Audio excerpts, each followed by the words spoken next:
Welcome to the home of independent, fearless and credible journalism. Tonight on Joy News Prime, Ghana's COVID-19 situation worsening as the new variants of the virus are fast becoming the dominant strains within the general population. Latest update shows the country recorded 772 new cases. Member of Parliament for Ningo Pram, Sam George, expresses disappointment over the failure of government to pay compensation to victims of the violence that characterized the Ayawaso West Wuogon by-election in January 2019.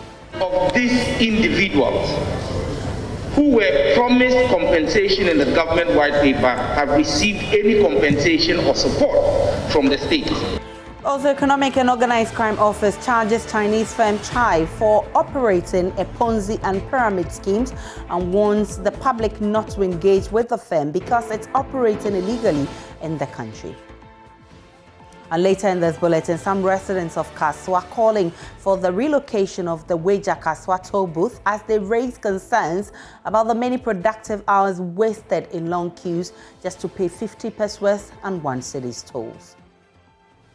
At least from 5 a.m. up to 10 a.m. the road is very, very busy, and the traffic is so much that you can't contain. There's nowhere to pass unless you manage and pass through. My name is Aisha Ibrahim. Joy News Prime comes to you live from our studios in Kokomlimle on your digital terrestrial TV, because we are free to air on GoTV channel 144 and DSTV channel 421. Do stay tuned in.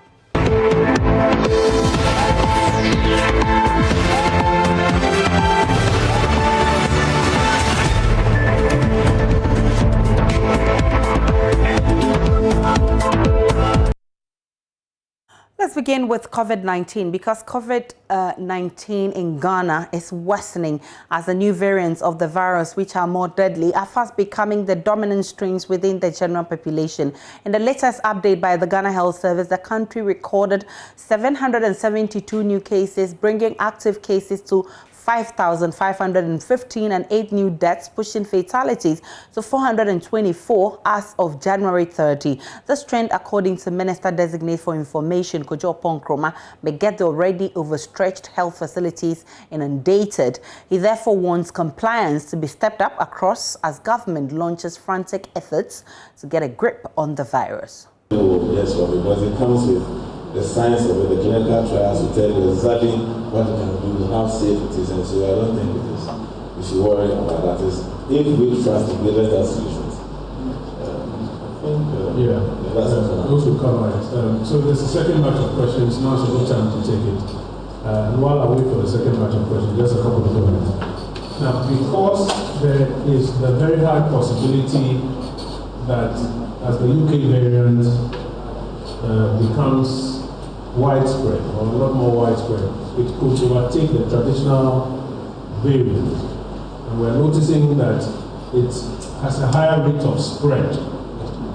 And it appears to be associated with a higher disease burden. It means that instead of lowering our guard or thinking that, we figured this thing out, all of us actually now have to step up our guard, because what is now around and creeping around is a bit more dire than the first one. So if your compliance level was at 5, when the manageable version was around, now that what appears to be a more dire version is around, I honestly do think they have to step up your compliance level beyond the 5 and not drop it.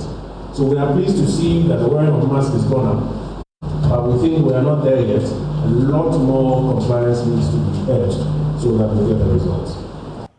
Meanwhile, Director General of the Ghana Health Service, Dr. Patrick Kumabuaje, also disclosed that the majority of cases being recorded are from workplaces, emphasizing the need for companies to adapt shift systems to manage the situation. The workplace is a very, very good area to harvest cases. We will be able to, we can tease out those numbers.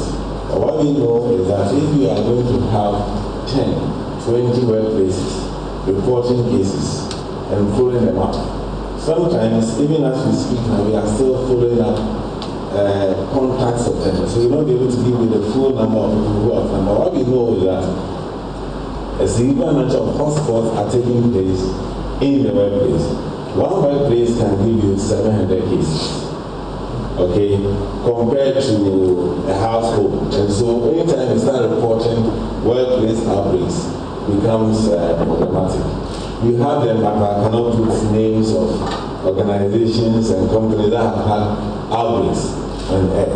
But what we can show you that is a lot, and it's an ongoing process of not just counting the number of cases in that workplace, but also going to their homes and where they are to see how that outbreak has impacted on the general. So if you want to just mind and say, because of that workplace, you have 20 of them, you know, because one person who got infected at work will probably go to other places. He has a gym, he has places, he has friends, and these are all that we track. And so it is a very, very important area we must look at.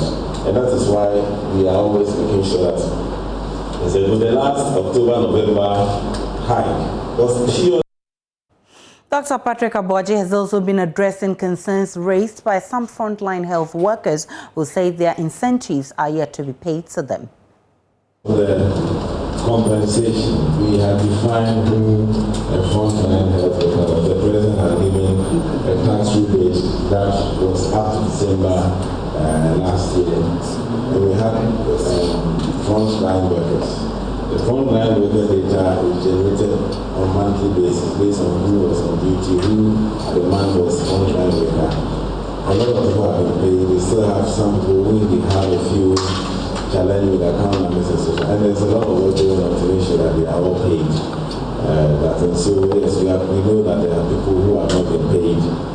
And there are specific reasons why, and they are all being assured that the payment is currently being done, so that they will be paid very soon.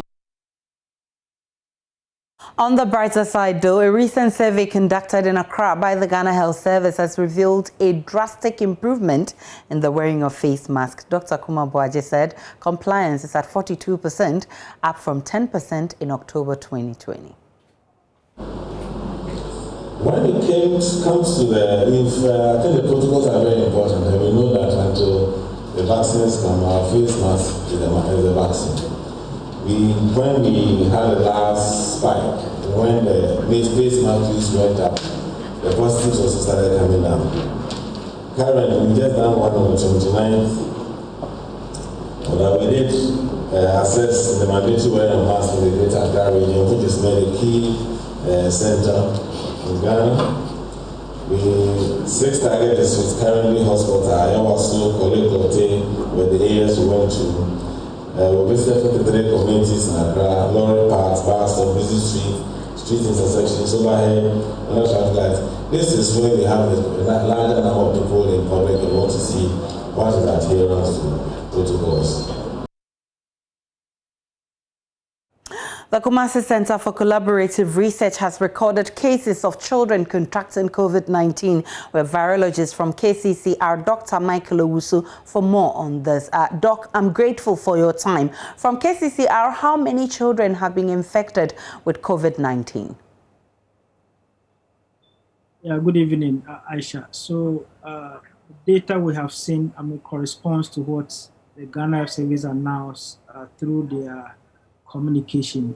The whole month of January, from 0 up to 12 years, we've screened about 83 of them, and we have just something around 10 or 11 being positive for the virus, which is consistent with national data that has been presented by the Director General of the Ghana Health Service.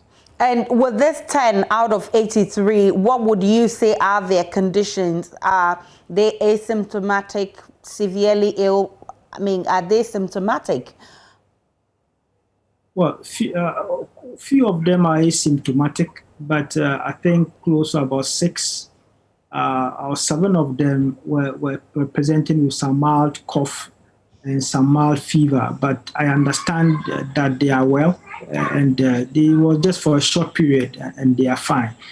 From what we understand in children, most of the times it will cause some mild fever and cold in them, but they soon get well. But the challenge is that because the virus is able to multiply and replicate at high levels in them, it means that they are able to transmit effectively to adults. So the worry is that, although they may get well and be fine, but then their parents, some way, somehow, will pick it up from these children, and they are the people that are likely to suffer from the virus.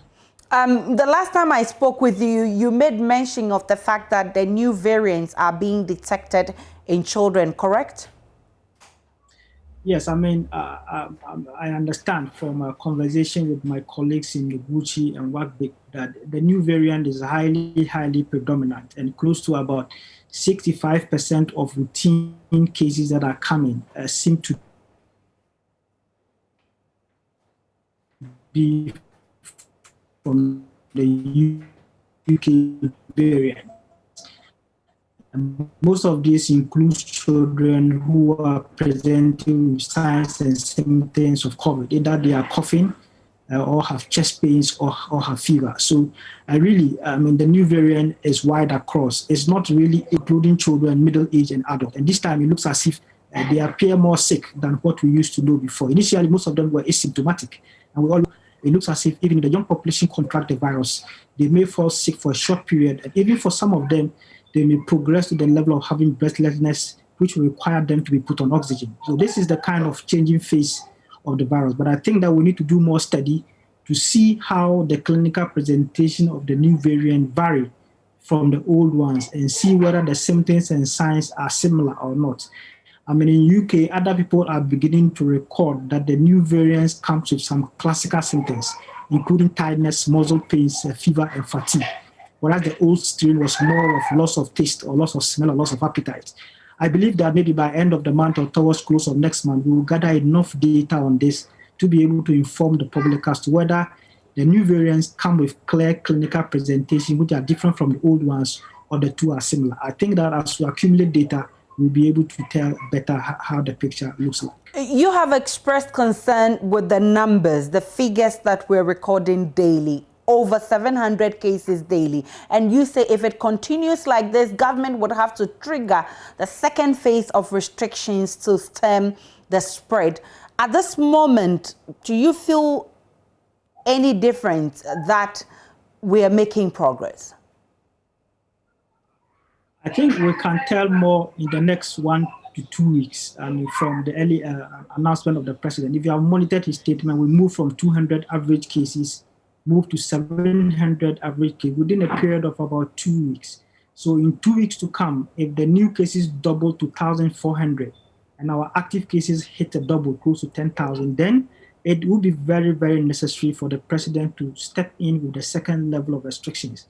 And my biggest fear is the new strain. If we allow it to run its natural course and cause more people to be sick, it's going to overburden the health sector. And if we don't take care, we may lose many lives. And one of the strategies is that if the new strain is moving at a faster pace than what you can do, then you have to halt population movement so that you can slow its spread. And then you'll be able to manage places where it has not seeded yet, so you can protect the lives of people. So I believe that we should all do our best, maintain the protocol and keep what we have, and if possible, reduce the numbers we are seeing. But I believe strongly that if these numbers double up, the president will have no choice but to trigger a second higher level of restrictions that will enable us to contain this virus spread and to bring some relief to the health sector so people don't overburden themselves, people don't become infected.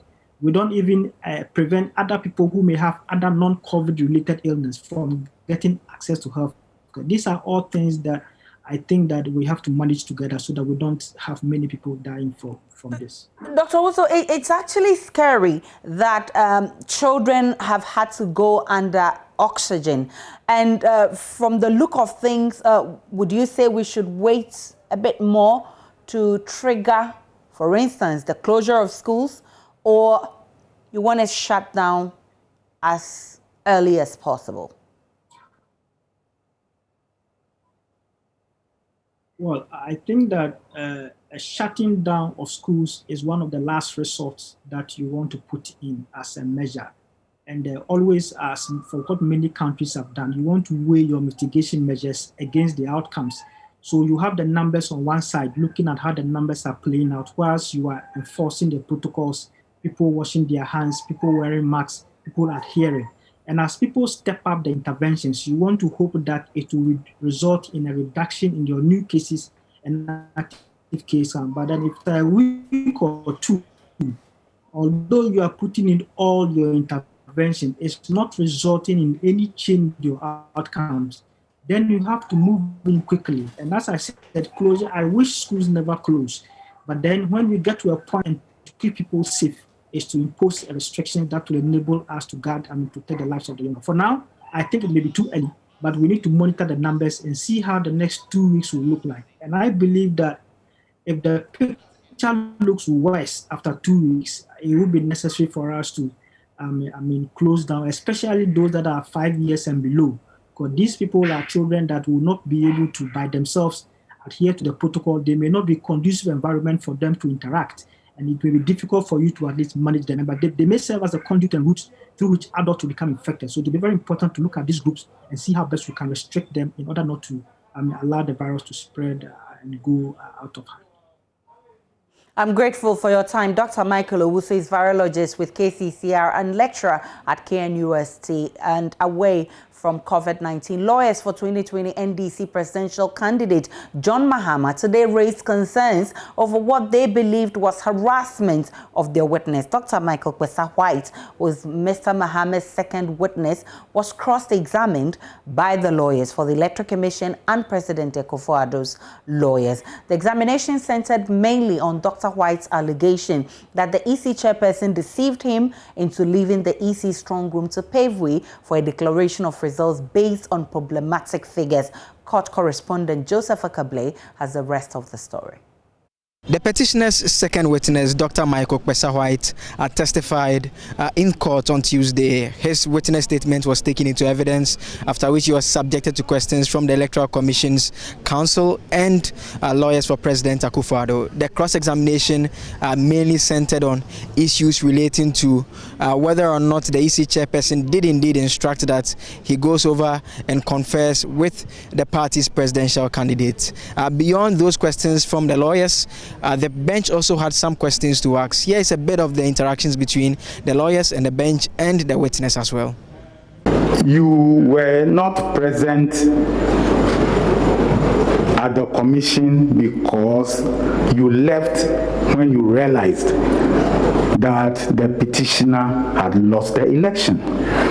My lords, that cannot be true, because as at the time we were instructed to go and have deliberations with the petitioner in that room, we had come nowhere close to knowing who had won and who had lost, because the totals as they were coming from the regions had not been put together, and of course there were issues with some of them. So we couldn't have even put the totals together and decided that candidate A or B had won the election.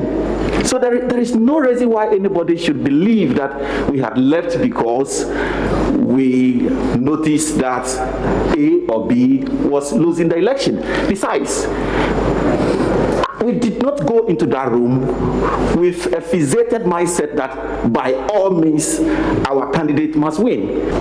As a lecturer, I believe that when you deliver an official process, you ought to be receipted for. Is that correct?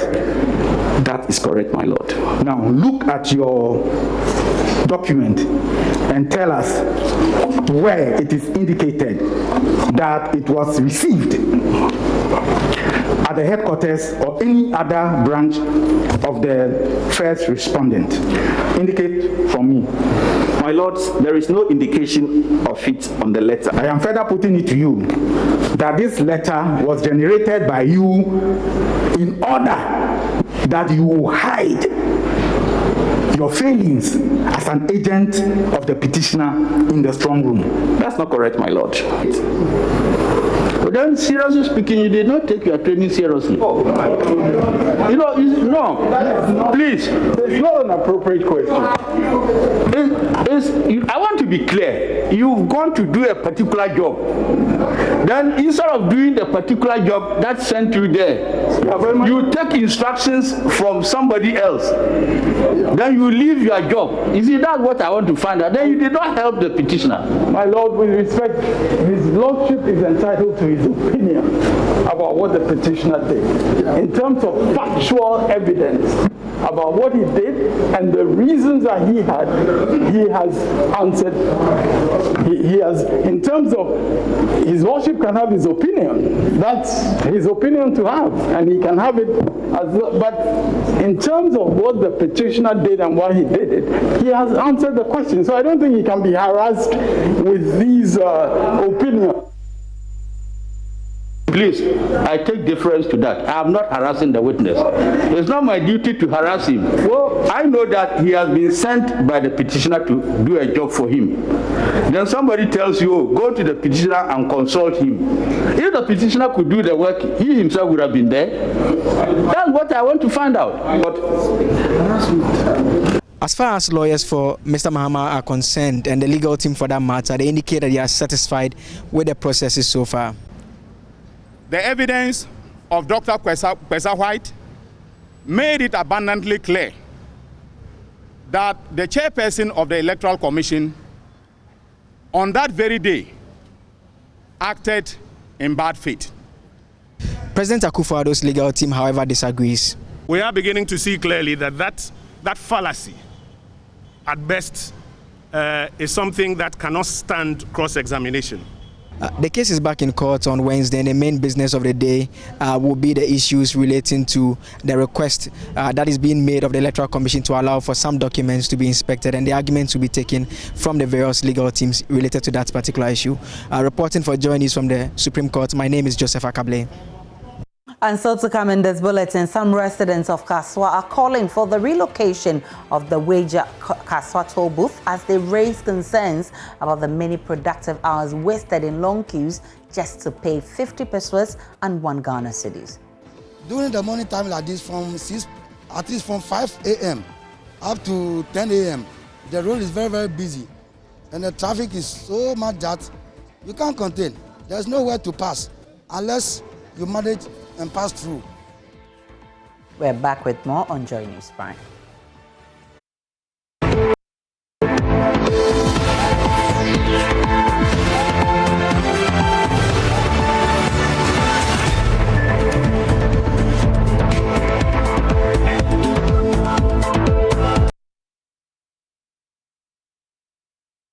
Welcome back to Joy News Prime. To the rest of our story, some residents of Kaswa are calling for the relocation of the Weja Kaswa toll booth as they raise concerns about the many productive hours wasted in long queues just to pay 50 pesos and 1 Ghana cedi tolls. They contend that relocation of the toll booth or its automation will help resolve the challenge. Maxwell Agbagba has more in this report. I'm standing very close to the Weja Kaswa toll booth. Usually during the day, during the morning rush hour, the traffic situation here is on the eastbound stretch heading to the Central Business District and its environs. During the evening rush hour also, the traffic gets on the westbound section of the road. Well, a lot of residents here and commuters have been complaining about the situation. I've been speaking to Bashir Angote, who is the chairman of the Tuba Taxi Drivers Association. The toll booth have been there for a very long time, and it's high time they have to move the toll booth from the position he is now to another location. Otherwise, the traffic will be still there. Okay. Yeah, it's the toll booth, of course, because you see, this road is the main road from Central Region to Greater Accra, and a lot of residents on the Central Region used to work at Accra. So during the morning time like this, at least from 5 a.m. up to 10 a.m., the road is very, very busy. And the traffic is so much that you can't contain. There's nowhere to pass unless you manage and pass through. So it is the toll booth that is slowing down the cars, that is causing the traffic. We really need help, especially we need policemen at the junction. Those who manage the traffic and those who can take care of the pedestrian. Because you can see a lot of people used to cross the road from the right to the left side. and they need help. Many of the residents we've been interacting with here tell us the traffic situation gets dire to the extent that some motorists and car owners are compelled to leave their cars here and join public transport to their various workplaces. I think if they remove it, the traffic will be low. Yeah, because when the car is coming, that place is no good. Even where the car will pass, and that place is no good. So the car will slow down before the car will enter the toll booth for them to pay and then go. So when they remove the toll booth, the traffic will be low for us so that we can go. This area, sometimes you can stay there around maybe 30 minutes to 1 hour before you can go. Yeah. The traffic situation is very bad. Now you can see that Kaswa first, the development is, let me say, is low, but now people are moving in and out, and it make more traffic around. So what I suggest maybe to bring the traffic down is the toll. If they can do some expansion, I think it will help. The only people who are unperturbed about the bumper-to-bumper traffic situation are the sellers here. They say this is their source of livelihood. They cash in on the traffic situation here and do not want authorities to relocate the toll booths. It will be a huge blow if we are evicted. There are many SHS graduates here who are doing business to raise money to further their education.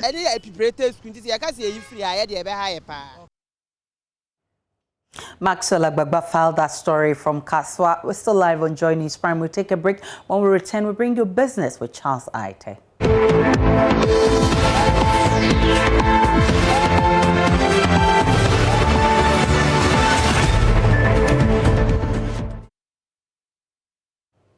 Hello there, you're welcome to Business. I'm Charles Aite. The Economic and Organized Crime Office has charged the Chinese firm Chive with that of operating a Ponzi and pyramid scheme, thereby warning the general public not to engage in any form of transaction with them.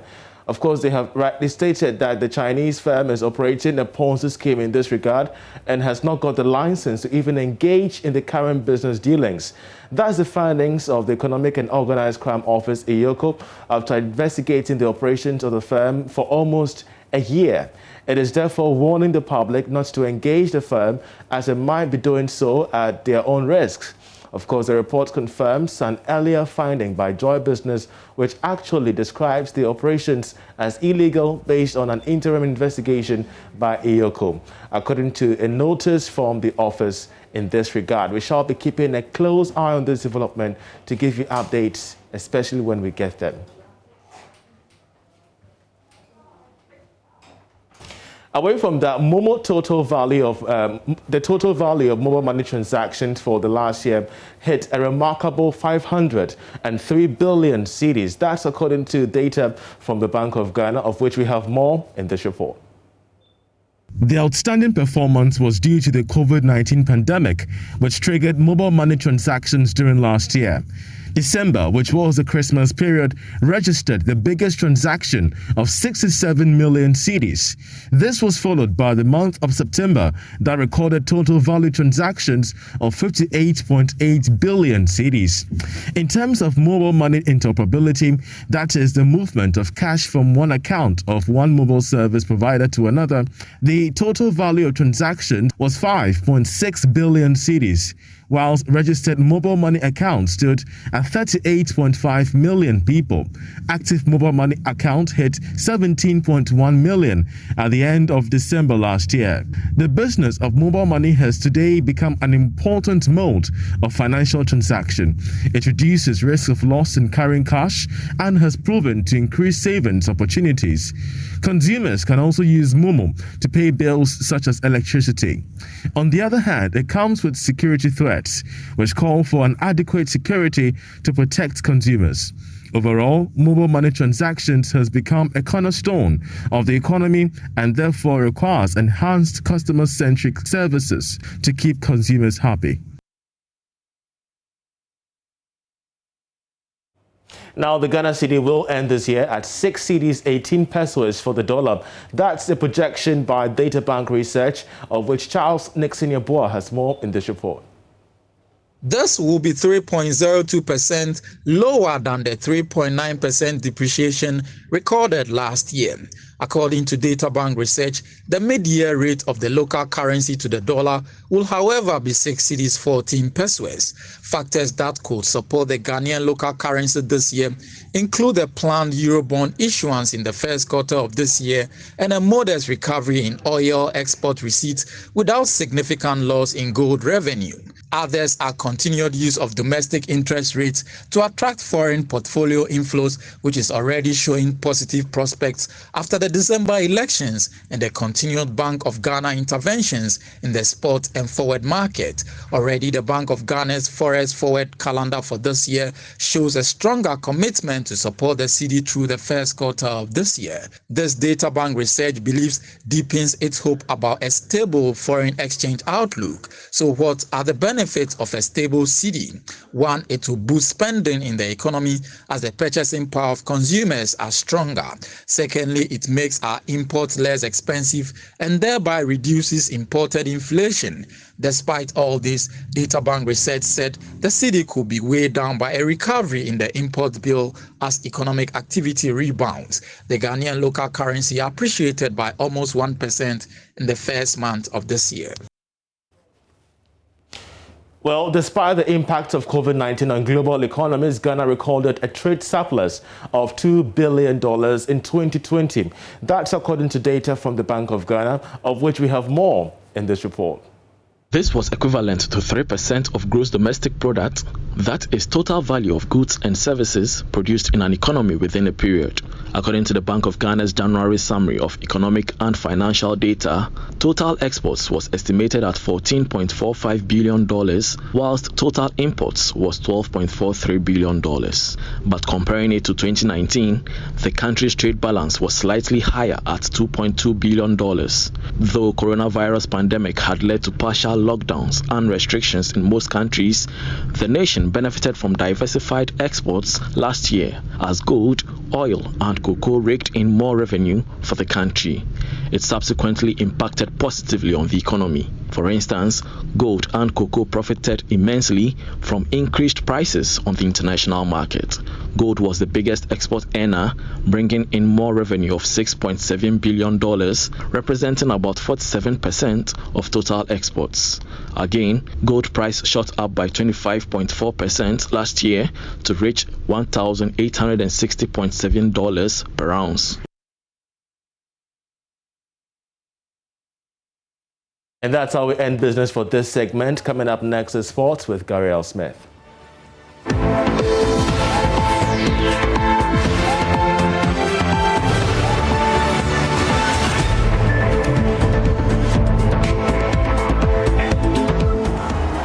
Yes, after the business, the sports. Thank you for joining me. I'm Gary L. Smith.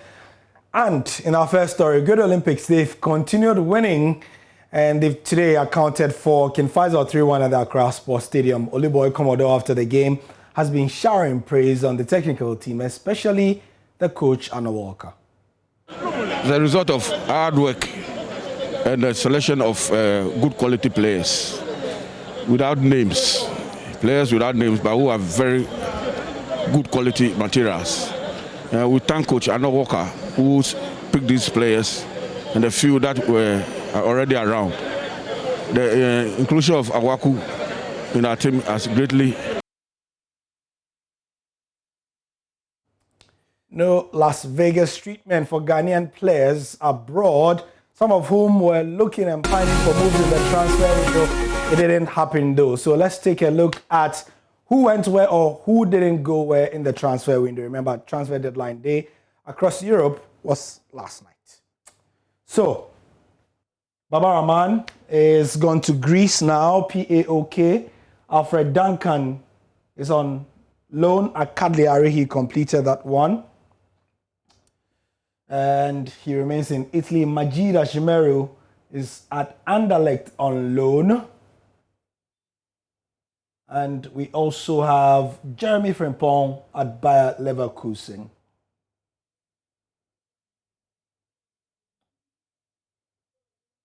Daniel Lomote of Wafa had 8 goals this season. He's gone to Etan Setif, and he'll be playing hopefully against Asante Kotoko on the 14th of February when they face off in the CAF competition. So players couldn't move. High-profile ones include Christian Achu. He's still at Newcastle.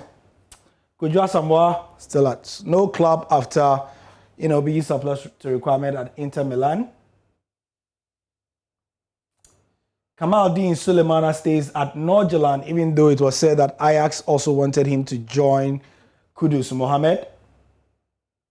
Tariq Lamptey is on an extended contract. Many thought that, he'll be leaving Brighton and Hove Albion, even though watchers felt he might wait till at least later this year. That's the sport for now. I'm Gary Alsmith. Thank you for your time. We'll come back on the other side of 8 with more.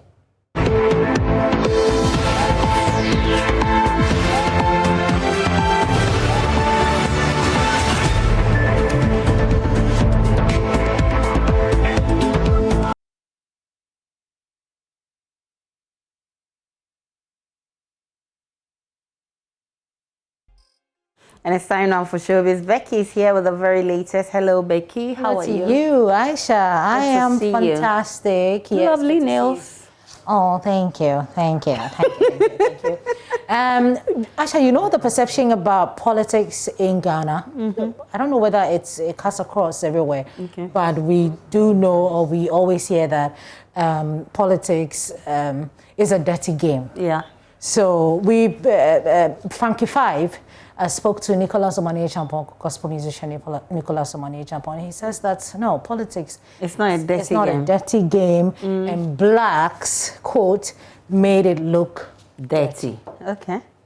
Oh, the politics just came in, The politics, there is nothing wrong doing the rightful politics, because we all know, you and I know that without politics, nothing works in the country.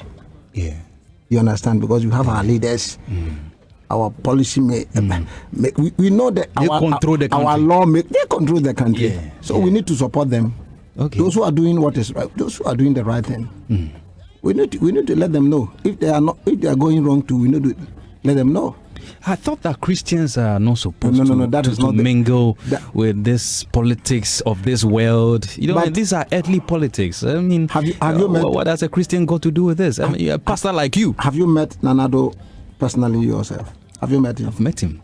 Is he a Christian or not? Of course, he's a good Christian. So why are you saying that you thought Christians doesn't do politics? Even the president himself is a Christian. Okay, but you are like a pastor. You are like a priest. A pastor, a man of God. A pastor can at the same time be the president of the state. Oh, okay. If only he has good intentions. I hear politics is dirty. That's why I'm asking this. I mean, it is Ghanaians, it's the black people that makes politics so dirty. It isn't. It's supposed not to be dirty. It's supposed to be the truth. Yes. Okay, so you are the ones making it dirty. The blacks, not me. But for some blacks reason, like you, you're black too. We're all blacks. Actually, for some reason, he says that coming out publicly to endorse a political party didn't have any effect or didn't affect his career. And I'm very surprised because all these people that have come out to openly campaign for one political party or the other. They have had issues. They've had, especially because the people who listen to them have different ideologies. But his story is different. No. Or 3 years or so, you've been out of the system. Don't you think it's because of the politics that you went to do and people have music? I don't see politics as anything that can affect my career or my music, whatever. No, I don't see it. If only you're on the right path. I supported MPP and Nana Akufo-Addo because of the, free secondary school policy that he brought. So it hasn't affected you in any way? How? Why haven't you? And we are now about to get a new one. After how many years? After recording the Tabitakum hit. Yes. It took me over 8 years to come out again with the Zarunapanya, but then I was not talking about politics. Oh. You understand? I have my way of releasing albums. I have my way. Okay. Releasing or coming out every day with a song does not make you a tough artist. You have to sit down, you have to plan. You have to think, you have to listen from the spirit before you come out. I just told you that I'm about to release an album called U-Turn. U-Turn. Later on, we go into it and I'll explain it to you. No, I want to know it. No, it's not possible. Let me come out with when it's ready. First. Yeah. So that's the Tabitha Kum hit maker. Tabitha. That's like a classic. That's a classic what song. What did you say there? Achiane muyo ebesana ye. Tabitha Kum. Aisha, I'll show you.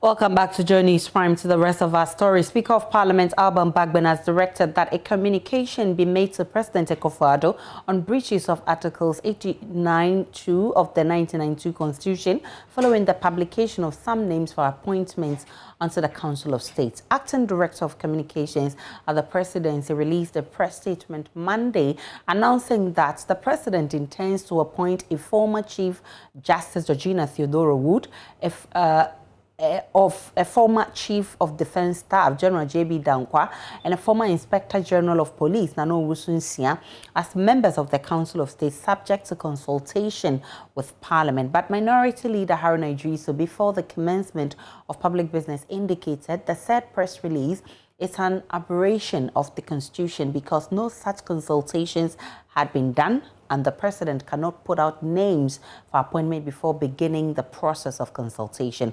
Kwekwa Sante has more. NDC minority led by Minority Leader Haruna Idrisu are describing as unconstitutional the names that have been published by the Communication Directorate of the Presidency for the Council of State. The Presidency released a statement yesterday signed by Acting Communications Director Eugene Ahin that is seeking to appoint, among others, the former Chief Justice Georgina Theodora Wood onto the Council of State. But according to the Constitution, some of these appointments must be done in consultation with Parliament. And the minority is contending that this consultation has not been done, although the statement says that these names will be subjected to parliamentary consultation. It's a very legitimate and germane concern. The reason is that the Constitution mandates that there be consultation. Now, consultation means having a discussion in discussions with Parliament. Now, if a letter is communicated from the executive branch, which is a fait accompli, basically communicating the end result to Parliament, that is far from being a consultative process. They may consult you, Mr. Speaker, and the House as a whole, and they are not bound by the outcome of the consultative process. They may still go ahead and make sure, they appoint the people that they have communicated to you. But at least there has to be some semblance of respect to Parliament in terms of discussing with you the nominees that they intend to appoint to the Council of State. Consultation so to mean a formal letter to you or an engagement at a certain level, since in any event the provisions 2A, I to III are clear who and who should be part of the Council of State in that respect. Mr. Speaker. But then Speaker of Parliament Alban Kingsford Sumana Bagbin ruled. But then Speaker of Parliament Alban Bagbin announced that the decision by the Presidency to put out some names before consulting the House was not the right thing to do. I have not received any communication from the President in this respect, neither verbal nor written, formal nor informal. And so the minority leader is right in drawing the attention of the House to this, and I will direct that this be conveyed to the office of the President that the proper thing be done. Also today, the NDC Member of Parliament for Ningo Prampram delivered a statement on the floor to mark 2 years since the Ayawaso West by-election violence. According to him, government is reneging on its promise to pay the victims of the violence its compensation and wants the Speaker of Parliament to use his influence and power to impress upon government to pay them. 2 years on, and recount how none of these individuals who were promised compensation in the government white paper have received any compensation or support from the state. I am heartbroken, as I myself was a victim of the recklessness that characterized the actions of state operatives on the day. I saw firsthand the brutality meted out to some of these innocent citizens of the Republic. 18 of them filed complaints to the police subsequent to the violence. The heart-rending situation of Mr. Ishawu Yaro, a promising footballer who was his family's breadwinner and who got shot several times in his leg and has been crippled ever since, even after 3 surgeries, should not be our record as a nation. Despite the recommendation of the President's Commission of Inquiry on compensation for 8 out of the 16 and the acceptance of same in the white paper, these 8 innocent citizens have been ignored by the authorities. But Majority Chief Whip Frank Anadompre is contending that the statement might have been discriminatory because he failed to touch on other violent by-elections in the country's history. The Speaker, in our pursuit to ensure that there is equity, there is justice handed over to the good people of this country, we pay a certain attention to Ghanaians who are suffered from these by-elections. It's only when that will set the stage for fairness. I'm happy the maker of the statement had admitted that the government had responded positively. It's the first time in our country that after a by-elections, a commission of inquiry has been formed to investigate into the perpetration of such injustice. It's something we have to be proud of. It's something we have to commend the government. Member of Parliament for Bokut Central and Member of Parliament's Appointments Committee, Mahama Yariga, says the committee cannot do a thorough job if they are not furnished with copies of the handing over notes of the various ministries, departments and agencies. Section 72B of the Presidential Transition Act 845 stipulates that the Administrator General shall make copies of the handing over notes and present same to some state institutions, including Parliament. But Mahama Yariga says this provision of the Presidential Transition Act is yet to be complied with. Mahama Yariga spoke exclusively to Joy News' Kwekwa Asante. If we're not handed copies of the handover, we're unable to do any good job. Because we're going to assess those same people, because they've occupied that office. Let's say the Interior Minister, he's been there for 4 years, okay? And then the President nominates him again, and then he brings him. What am I going to use to assess him? The work he's done for the 4 years. And where can I get comprehensively the work he has done for the 4 years? The handover notes.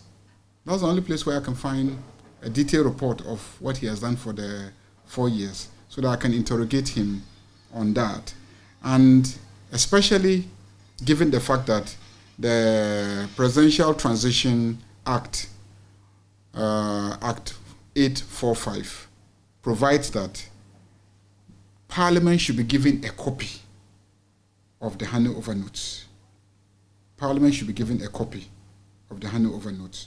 So we, as members of the Appointments Committee, must be given copies of the handover notes in order that we can do a proper job of evaluating the various nominees. It is critical now because the President is continuing in office and he has chosen to continue with most of the ministers that he nominated. If you ask me why, let's say in 2017, we did not ask for handover notes, it is also because at that time the President was coming in afresh. The people he nominated had not served in those offices. Handover notes may be helpful to give you a background, but it has nothing to do with the people who are coming in, except to inform them about what is happening there. And it's not our job as appointments committee when you come to inform you about what is happening there. And in any case, they would have been a member of the president's team, and given that the president had access to hand over notes, he would have shared it with them. But for this transition, where it's the same person who is continuing in office as president, and who has nominated people who are mostly continuing in office, in fact, in the same office that they were when he was president, then how are we going to assess them if you don't give us copies of the handing over notes, so that we will look at the handing over notes, and then based on it, we can assess them. I don't think I can do my job if I don't have copies of the handing over notes. Kumasi authorities say the refusal of traders to relocate from the central market has stalled progress on the second phase of the Kejetia redevelopment project. Chairman of the Kumasi City Market Project, Nana Ejenim Boateng, says though funds have been released since February 2020, the project is yet to commence. He revealed this when the city authorities engaged stakeholders in what they call the Let the People Know campaign. I declare the redevelopment project of the Kumasi Central Market Phase 2 duly launched. President Akufo-Addo in May 2019 cut short for work to commence on the second phase of the Kejetia Central Market project. Work has, however, slowed due to failure of traders to voluntarily move to satellite markets allocated by the Kumasi Metropolitan Assembly. Nana Ejenim Boateng is the liaison officer for Otumfor on the Kumasi Kejetia Central Market project. In the phase 2, the UKEF said we should show the social impact of the people that we are moving, where we are taking them to, and be sure that what it is. Arising out of that was a €1 million budget for that purpose. KMA, in consultation with these affected traders, visited the sites of Abinchi, railways, and racecourse. We've got the places ready. To move in, they said, now you're 12 and they are still not moving. So it's like, let the people know of the cause and effect of these things happening when people are all littered around in the streets and pavements. At a program dubbed the Let the People Know campaign, city authorities and representatives of Malaysia have been meeting with stakeholders on the state of the project. The review, €87 million have already been released since February 2020 for the project execution. Some challenges of the day has made the project not fully occupied. Some on the side of the contractor, some on the side of the traders. The government has allowed the first phase of the money to be released since February 2020. We have still not got access to the land to start work. And just seeing that €87 million since February 2020, not even commenced. And in April, the team and the government will have to go for second phase. What do you go to tell the donors or where you go to borrow the money that you've not even used phase 1, but you still want money? Kumasi Mayor Osesi Entry claims though about 40% of the area needed for the construction were released, the Christmas festivities affected the initial plan. As at now, we've been able to give the contractor more than 40% of the space that is needed. But before the Xmas, you are all aware that a lot of arrangements were made to move some of the traders so as to give the area to the contractors. But most of the traders pleaded that that is the period that they also get their money. So we all agreed that we'll do it after the Christmas. So now we will have a meeting with the RESEC and that of the leadership of those who are working at Central Market Phase 2, so as not to destroy their business and also not to impede on the project that is going on. Prince Apia reporting.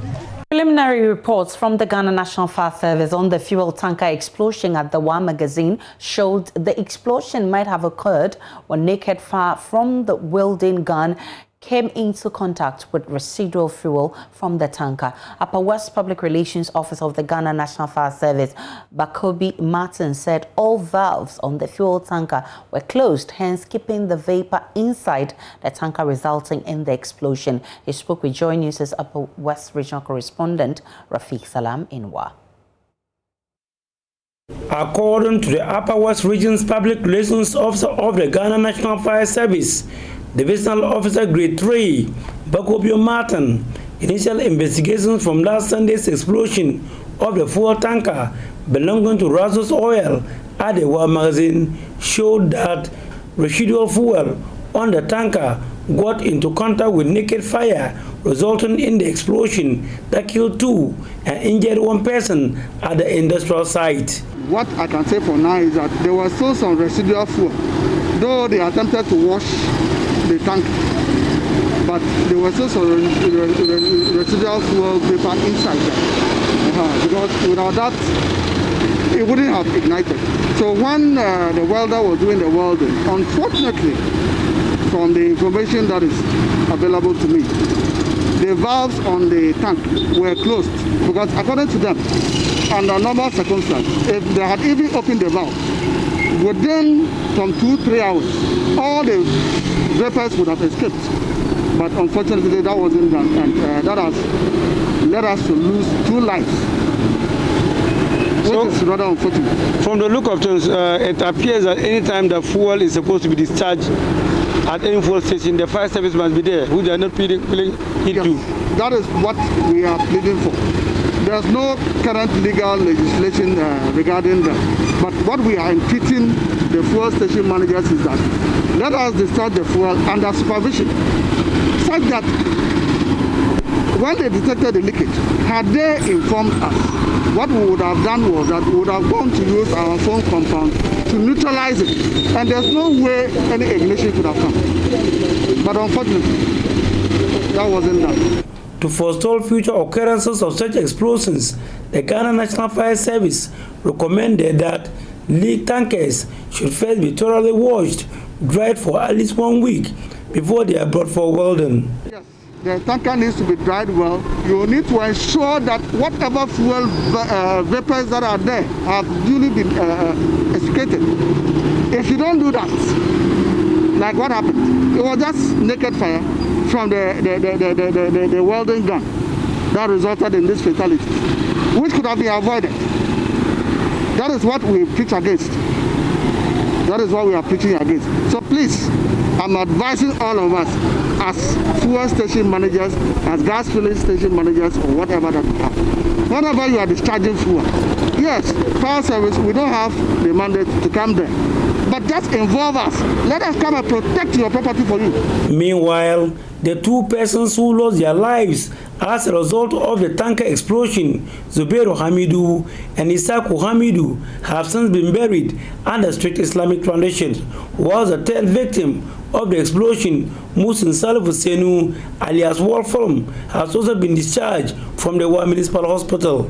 Reporting for Joy News, Rafiq Salam. Wow. Daddy. And back here in Accra, in the studio, my name is Aisha Ibrahim. Now, the General Transport, Petroleum and Chemical Workers Union of the TUC is demanding adequate protection for staff of the Driver Vehicle and Licensing Authority, DVLA, across the country. The call comes after a pro-NPP group, Kandahar Boys, stormed the Tamale DVLA office and allegedly ordered the workers to leave the workplace or they would burn the offices. Addressing the media today, National Secretary of the Union, Hussaini Idrissa, noted lives of DVLA staff are at risk as similar incidents have been reported in Oda in the eastern region. Hannah Odame was there for Joy News. We think that as a union, we don't have to sit down and allow these things to happen. As workers, our responsibility and duty is to work. At the end of the day, we are supposed to work peacefully under no any sort of threat. But this is exactly what happened in Tamale, and we invited you here to issue a press statement to your attention for you to know exactly what happened in Tamale is not in the interest of the workers of DVLA. So please, I would just go over and then present this press statement for your attention and to be conveyed to the Ghanaian public. My brothers and sisters, information reaching the National Union, that's the General Transport, Petroleum and Chemical Workers Union of TUC Ghana, on Friday, 29 January 2021, indicates that a group calling itself Kandahar Boys moved to the offices of DVLA in Tamale, ordering the local management and the workers to close down the office and leave the workplace, otherwise they would burn the whole place down. This incident led to a temporary close down of DVLA operations in Tamale on that same day. My brothers and sisters, an official report was consequently made to the Regional Police Command to intervene immediately for the safety of the office. As a national union responsible for the workers of DVLA, we write to officially call on the Chief Executive of DVLA and the Sector Minister to quickly intervene to ensure that the workers of DVLA are given adequate protection in the performance of their duties. Gentlemen and ladies of the media, we could recall that a politically motivated incident occurred in Winneba in 2017, resulting in the transfer of the officer in charge of DVLA, Winneba. Political interferences are currently ongoing in Odan in the eastern region. It is a concern of the National Union that the workers of DVLA are at risk in the performance of their duties, and this ought to be checked by management of DVLA and the sector ministry. The National Union, that is the General Transport, Petroleum and Chemical Workers Union of TUC Ghana, in other words, GTPCWU, is calling on the employer and the sector ministry to ensure that DVLA is safe and devoid of any unlawful harassment against the workers by any group or persons. Meanwhile, the chiefs and people of Ziope traditional area in the Volta region have condemned attacks on some staffs of the Tamale Office of the Driver and Vehicle Licensing Authority, DVLA, based on their ethnicity. They explained Ghana's constitution frowns on such incidents that hinder the promotion of regional integration and development. They're calling on government to launch an investigation into the unfortunate incident and ensure the perpetrators are brought to book to prevent such embarrassing situations from occurring in future. Addressing the media in Ziope, the Awadada of the traditional area, Togbe Vizazi Ajaho, the fifth, indicated that the DVLA Northern Regional Manager Zikweto Frank Garces, who was among those attacked the Ziope Paramount School father, hence their concerns in the issue. A group of persons suspected to be associated with Kandahar Boys allegedly stormed the office, demanding the removal of the Northern Regional Manager Frank Garces. On the 29th of January 2021, management of the Tamale DVLA office was forced to close for more than 2 hours as the Kandahar Boys allegedly demanded the removal of the regional manager Frank Garces. A police intervention aided the staff to get back to work. The chiefs and people of the Ziope traditional area in the Volta region condemned the attacks and asked government to investigate the incident. We therefore find it very reprehensible and misguided, the unfortunate and very unlawful attack directed at his person and other workers of the authority in the region, allegedly on grounds of their ethnicity. We therefore implore the government to as a matter of agency, institute an investigation into the attack and bring the perpetrators to book. National Secretary of the Union, Hussein Idrisu, who spoke at a press briefing Tuesday, was worried similar incidents are happening in other parts of the country. You could recall that a politically motivated incident occurred in Winneba in 2017, resulting in the transfer of the officer in charge of DVLA, Winneba. We think that as a union, we don't have to sit down and allow these things to happen. As workers, our responsibility and duty is to work. At the end of the day, we are supposed to work peacefully under no any sort of threat. He said it is important for management of the DVLA and the sector minister to ensure staff can work in a cordial environment whilst the union continue to assist the police with investigation. It is a concern of the national union that the workers of DVLA are at risk in the performance of their duties, and this ought to be checked by management of DVLA and the sector ministry to ensure that DVLA is safe and devoid of any unlawful harassment against the workers by any group or persons. For Joy News, I am Hannah Odami.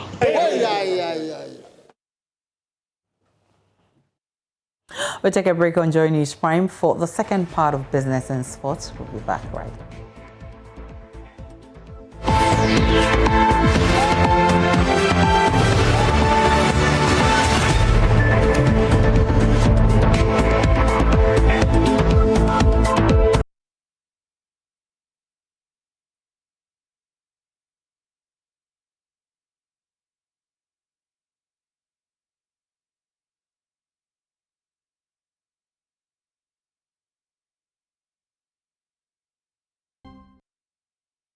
And welcome to Business. I'm Charles Aite. Reducing the number of employees in the current economic environment to control the negative impact of COVID-19 is not a wise decision for business owners. That's an assertion by the National Project Coordinator for Sustaining Competitive and Responsible Enterprises under the International Labour Organization, Samuel Onoma Asiedu. According to him, the labour force is critical in growing enterprises, thereby strengthening the economy. He was speaking to Joy Business after a workshop on the sustaining of the ILO SMEs agenda in Accra. The workshop was expected to afford partners of the Sustaining Competitive and Responsible Enterprises, that is the SCORE team, opportunity to assess the impact of its support program to the manufacturing sector and micro businesses. According to the National Coordinator Samuel Onoma Asiedu, there has been a devastating effect of the global pandemic on employment, and a further move by employers to lay off staff could come at a cost. He says the SCORE program will be enhanced to improve more businesses. Many a time when there is this kind of crisis, the first point of call is to reduce labor, is to cut down labor, is to let people go home. But from our point of view, that is not the first point of call. There are several items that we can look at, and there are several scenarios that we can consider. In fact, the real fact is that labor should be the last item of the bouquet of, let's say, the enterprise that should be touched. Why do we say so? Because when you lose a very important labor force today, you may not be able to get this force to re-engage and increase upon the productivity that we are looking at. So what do? We can consider a lot of permutations. Can we let them work from home? Can we let them take a reduced salary? Can we let them go on leave without pay? There are several thousands of options that we can consider. Just laying off workers is not the way to go. On his part, Chief Executive of the Sekendita Krade Chamber of Commerce and Industries, Vincent Annan, has bemoaned the effect of the pandemic on the sector in the Western region and its environs. According to him, the travel restrictions has affected operations that depends on goods supplied to many of the multinational firms in the region. Most of our businesses have really suffered a lot, and the impact it keeps unveiling itself, especially when most of the enterprises in the Western region also work with the multinational companies, and they were hard hit, most of them because of the travel ban and all that. These multinationals were not coming and going, and so it virtually came to a close or a halt. Then the suppliers were also not working. The manufacturing, those into fabricating to support oil and gas and mining were not working. Those performing various services were all hugely affected. For COVID, especially with the travel and tours, the tourism sector, it's been massive. The chamber will, however, carry out a comprehensive research to ascertain the extent of damage caused by the pandemic. Now, some traders at the Dr. Mensah market in Kumasi have endorsed any arrangement by authorities to minimize the spread of COVID-19 at the market. The traders fear the poor adherence to COVID-19 protocol at the market centers could escalate the spread. The Kumasi Metropolitan Assembly has indicated the reintroduction of the shift system of trading as COVID-19 cases continue to surge across the regional capital. Prince Appiah has more in this report. The KMA has set February 1 to begin decongestion of unauthorized structures and trading in the Central Business District. The city center is choked with vehicular and human traffic, devaluing the beauty of Ghana's proverbial garden city. Some traders want the exercise carried out in earnest. We are in total support of this step. This is because my products are all available on the street, causing a loss on the side of those in this market who obey the rules. We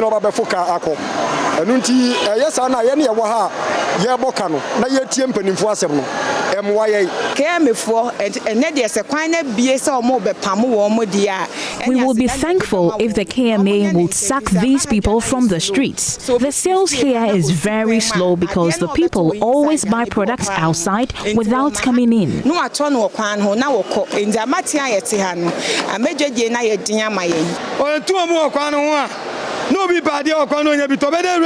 are running at a loss. This is a serious matter.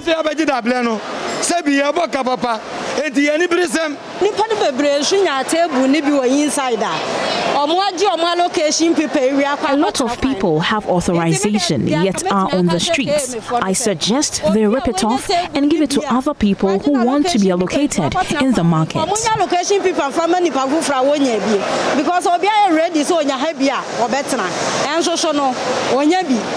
Vice Chairman of the Petty Traders Association, Charles Owusu, says the exercise is a necessary step in minimizing the spread of COVID-19. The association pleaded with the KMA to allow petty traders ply their business on the streets for Christmas sales. The leaders, however, say it is time for the traders to leave the pavement.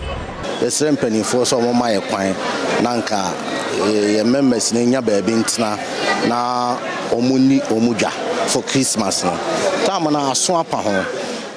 The time allotted is up, and now COVID-19 is around. I think it is the best move. It is time the people leave the street and come inside. Because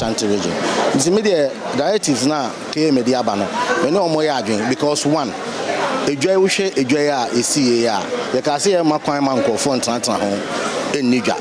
what I say, an opportunity in the buy any amount of time. They say, and Mras also move through home. No more journey inside. So you'll be a party at all. We'll be journey inside. Emmanuel Osei reporting from Kumasi.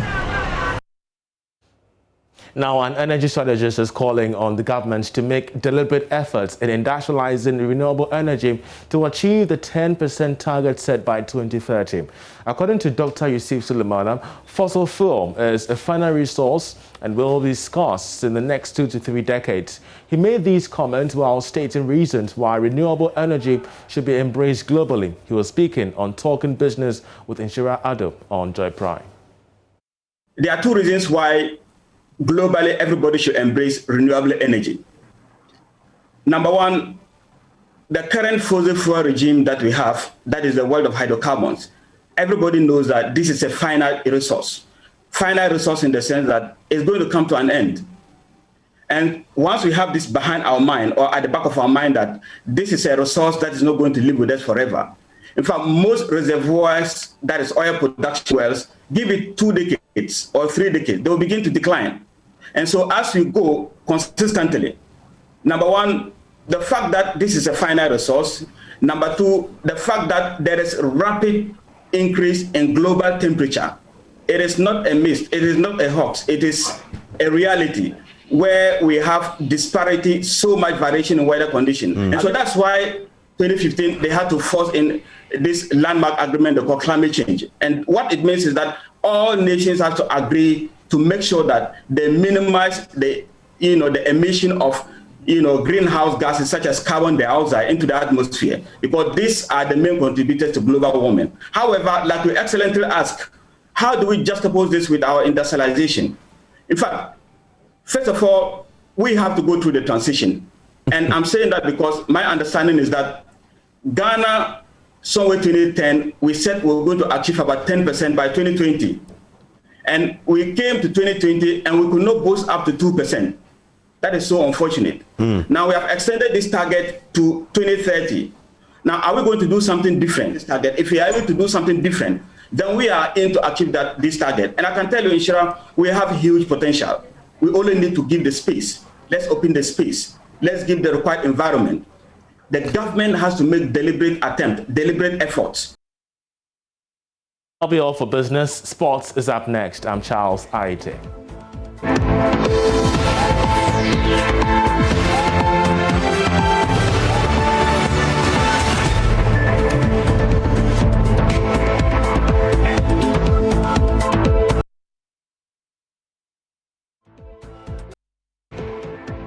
And that's how we wrap up the bulletin tonight. My name is Aisha Ibrahim. Many thanks for watching. For more news, log on to myjoyonline.com for all the updates. Up next, PM Express tonight, we are looking at an area identified to be a hotspot, the workplace.